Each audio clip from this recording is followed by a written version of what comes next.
Happy Friday, nerds. I think it's Friday. I can't be sure. My calendar says it's Friday, but since the past 3 weeks, every day has looked exactly the same when I look out the window.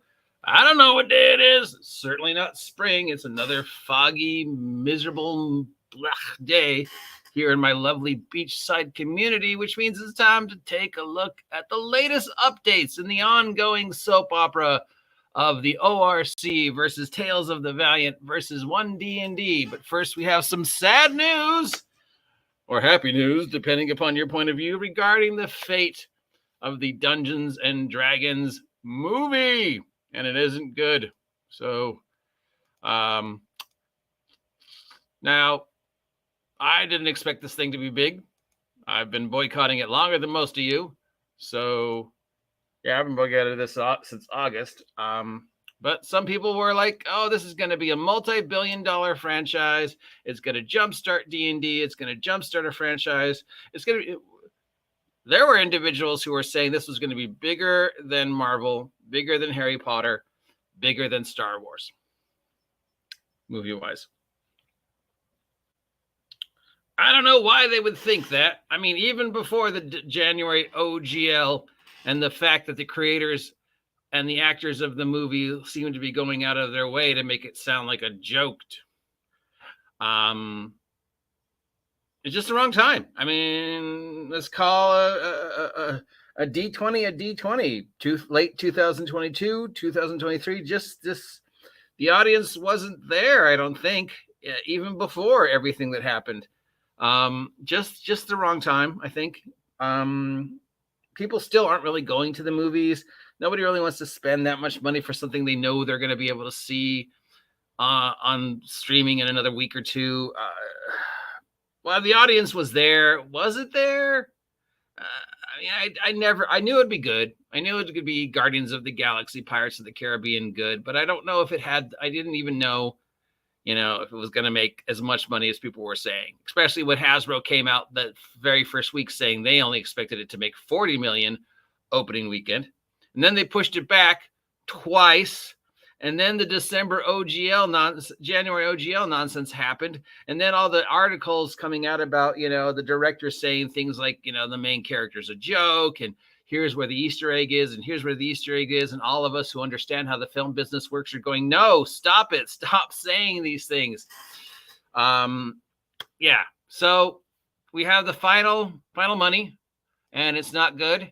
It looks like the movie will make $93 million domestically with a total of $207 million worldwide. That includes the streaming money they made off of it being on Amazon for a week.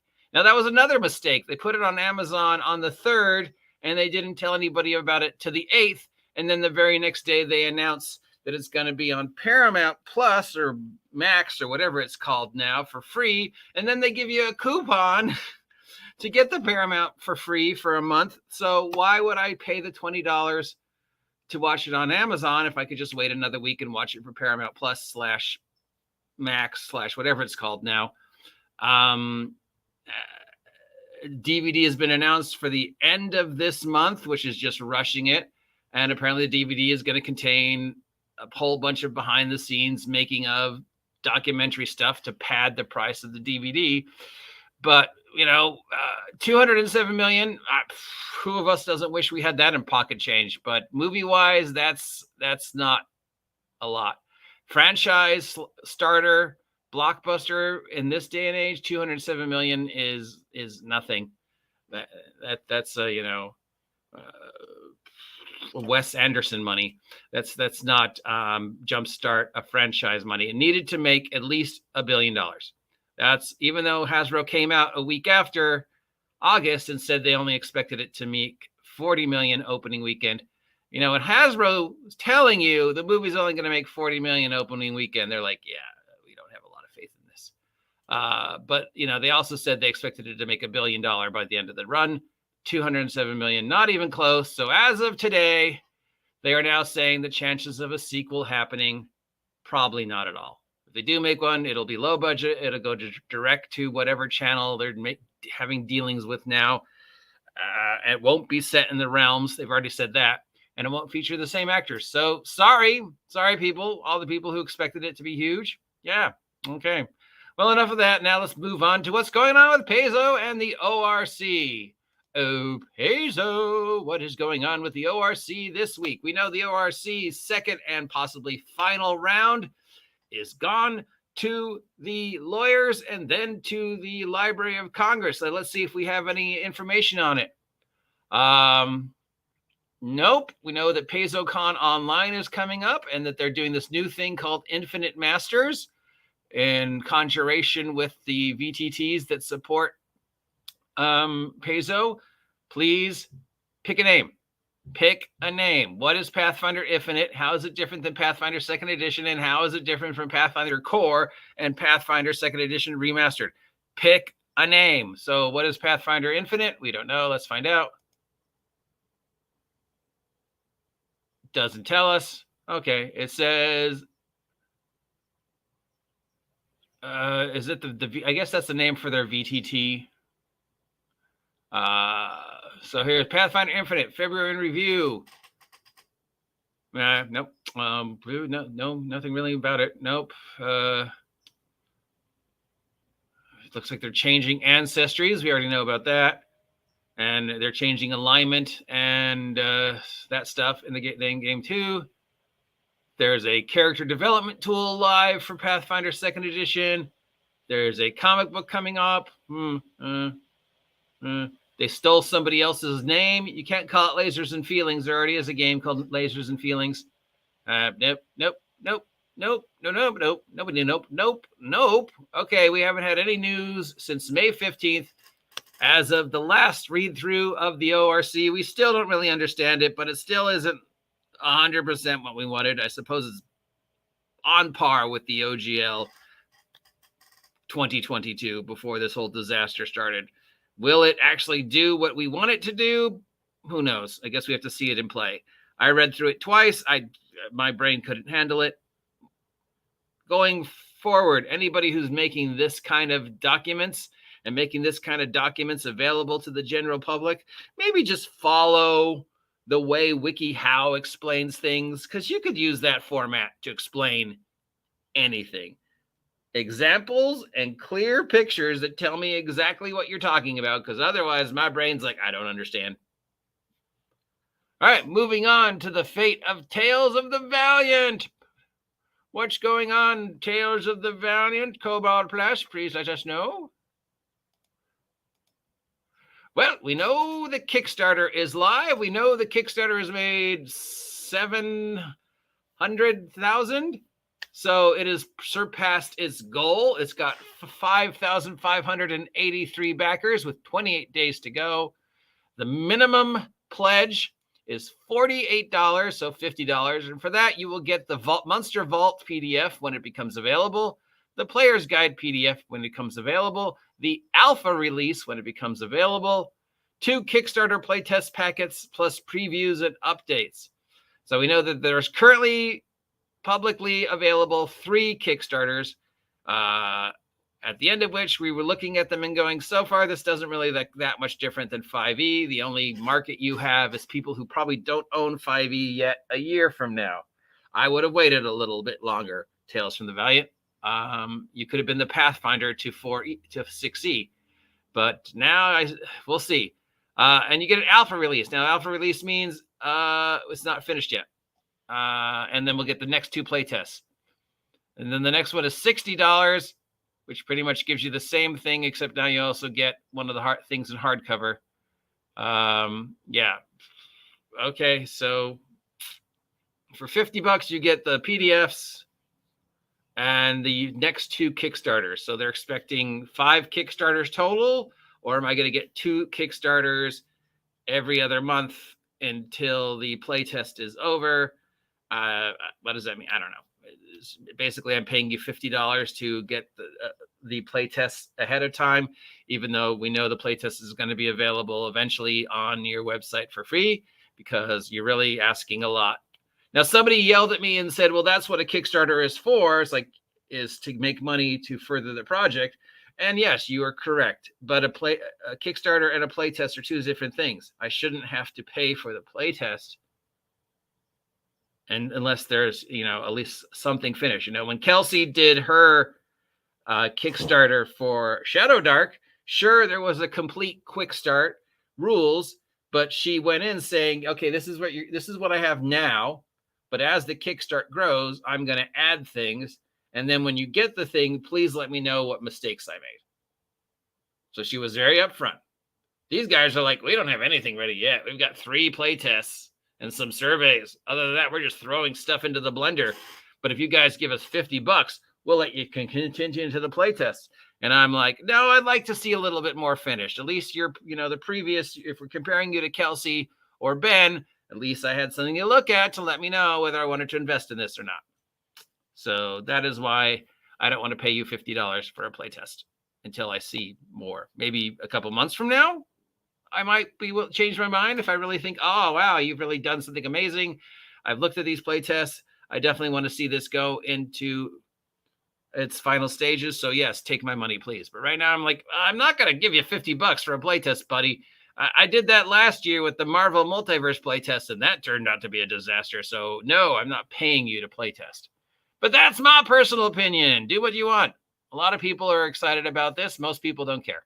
So I think we're 60-40 on the Tales of the Valiant. 60% are like, I don't care. 40% are, yes, I'm excited about this. And finally, we close things off where we started with the current fate of whatever it's called.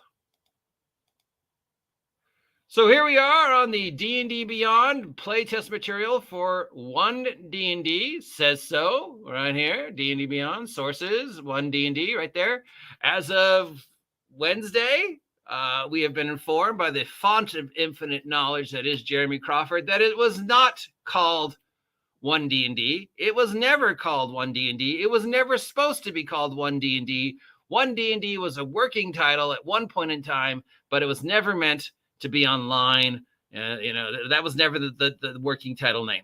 Now, if you're not familiar what working titles are opposed to actual titles, working titles are usually something they give. So when people check the studio pages to see what projects are working on, they use a fake name so you don't know what it is.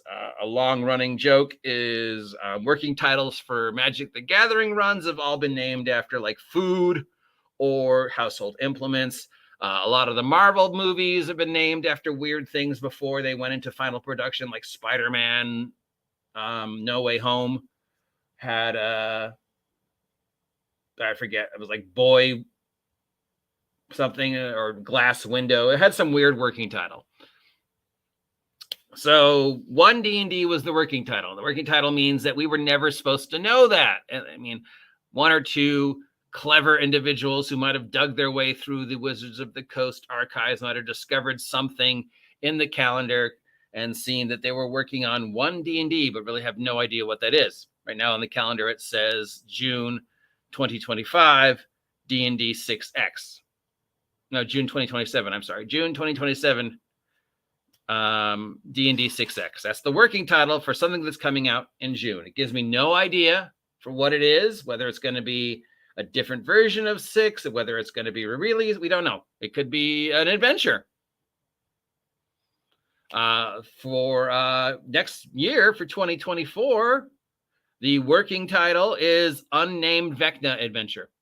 So we know that there's something Vecna-centric coming out in 2024 that's going to sort of describe and explain the transition and get us all caught up, but it doesn't have a name yet. So that's a perfect name for a working title, Unnamed Vecna. We don't know what, it could be a one-shot, it could be a 10-page module, it could be an article, Unnamed Vecna Project.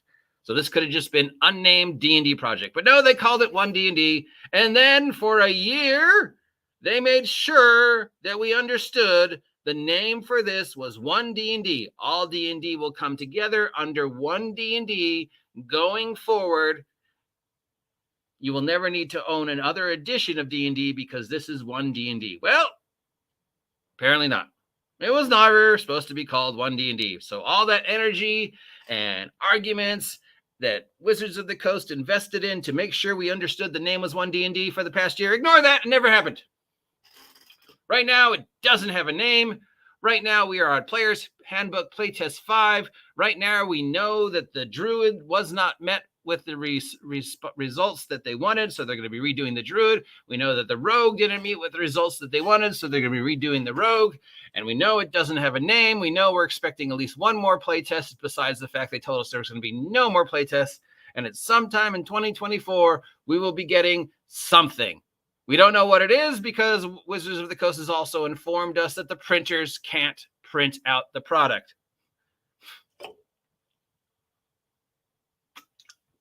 So just to remind you, as of today, Wizards of the Coast has informed us that there is definitely something maybe coming out in 2024 that will have something to do with the 50th anniversary of Dungeons & Dragons. It both is and is not a new edition. It does not have a name, and we do not know when it's going to come out. Also, there's going to be an unnamed Vecna project. And that ends it. All right, and we got that in under 20 minutes. So that's all the latest news for the big three. Paizo, ORC, it exists. We don't know what's going to happen with it. We still really don't know what it does. The general response to it so far has been kind of expected more. Tales from the Valiant, we still really don't know a lot about it. Right now, the response is kind of looks like 5th edition, which I already have. So your only market is people who don't own 5th edition. So, And then we have the current status of unnamed Dungeons and Dragons projects for 2024, which is still a frustrating minefield of confusion and migraines, which I will gladly dig through so you don't have to. I constantly get, posts from people like, I'm not giving Wizards of the Coast any more money. And I'm like, dude, I'm not trying to convince you to buy Wizards of the Coast. I'm just trying to get you to understand what's going on with the industry. If you want to buy Wizards of the Coast stuff, great. If you don't, great. That's not my job. I'm not here to sell you anything unless it's something I worked on. Speaking of things I worked on, join me at 10 o'clock Pacific time here on the magic world of SteamYard as I am interviewed by Miguel and Sylvia of the Red Room, where we will talk about all things Wretched Vigilantes, the project that I worked on with Miguel for the Wretched role-playing system. And after that, I will do a live Let's Make a Wretched Vigilante stream because people suggested that I should do that. But I also have to go to the store. So sometime today I'll do that. So if you want to find something to invest your hard-earned money that I'm sure will get insulted by certain people out there in the interweb because it's not Wizards of the Coast, why not buy Wretched Vigilantes and help support me and Miguel and Sylvia's cats? Hey, Decado, what's up, buddy? Yeah, I know it's doing well. Tales from the Valiant is doing well on Kickstarter. I never thought it wouldn't. I just want to see more. I mean, it could be amazing. It could be the Pathfinder to 2024 D&D that has no name. I just want to see more. But yeah, I expected it to hit the $1 million mark at least. We'll see. The audience is there. They just have to know how to get it. And then, of course, we have Daggerheart coming out in June. I mean, Gen Con's June, right? So we don't know anything about Daggerheart other than it's a fantasy game, and hopefully it's going to be the thing that we all want it to be. But we've already looked at their other one, Illuminated Worlds, and I was, I want to see the whole thing. Because if you're going to make, like I said, if you're going to make a generic universal role-playing system, a D6 generic universal role-playing system, that I'm going to compare it to all the other D6 generic universal role-playing systems, which means, can I make Spider-Man? Because that is the ultimate judge of a role-playing game, especially a role-playing game that does generic, is can I do superheroes? And if I can do superheroes with your game, can I make Spider-Man? Because if I can't make Spider-Man in your superhero role-playing game, then it's probably not going to work.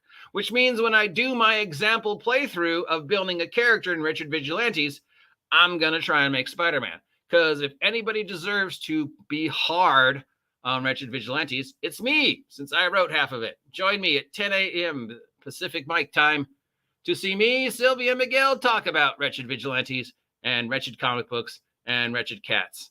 Till then, I am the OG GM, your guide to all things tabletop role-playing game news, weather, and general Wizards of the Coast nonsense. See ya.